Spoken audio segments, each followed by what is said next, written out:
कलाहांडी जिला स्थित Bhawanipatna block conference hall परिसर में सृष्टि और स्रष्टा साहित्य संसद अनुकूल सारस्वत समारोह और वार्षिक उत्सव अनुष्ठित हो जाइछि। एठारे प्रथम अधिवेशन में पुस्तक उन्मोचन, रिखीराम मेहरଙ୍କ प्रथम कविता संकलन चेतनार स्वरर संबोधना पर्व आयोजित होइथिला। सृष्टि और स्रष्टा साहित्य संसद सभापति मोहन चरण बिसी उपस्थित थिले। ଏହି ସାରସ୍ୱତ ସମାରୋହ ଓଡ଼ିଶା ସାହିତ୍ୟ ଏକାଡେମୀ ସଦସ୍ୟ ସତ୍ୟନାରାୟଣ ମହାପାତ୍ର ଏବଂ ଉପସ୍ଥିତ ଅତିଥିମାନଙ୍କ ଦ୍ୱାରା ଉଦ୍ଘାଟିତ ହୋଇଥିଲା।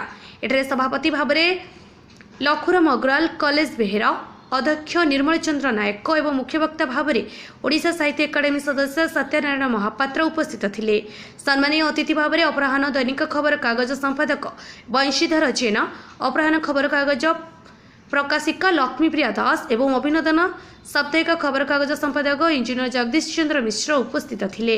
पुस्तकर समीक्षक विशिष्ट नाट्यकार और गवेषक परमेश्वर मुंड उपस्थित थिले।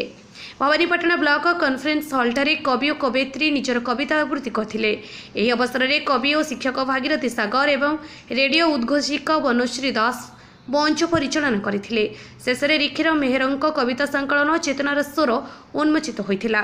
या परे द्वितीय अधिवेशन में वार्षिक उत्सव उपलक्षे संबोधना पर्व एवं निमंत्रित कविଙ୍କ द्वारा कविता पाठ होइथिला।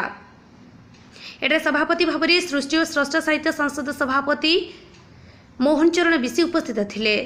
मुख्य अतिथि भाव में इंजीनियर जगदीश चंद्र मिश्र एवं मुख्य वक्ता भाव में धर्मगढ़ साहित्य संसद सभापति लिंगराज पात्र उपस्थित होइथिले।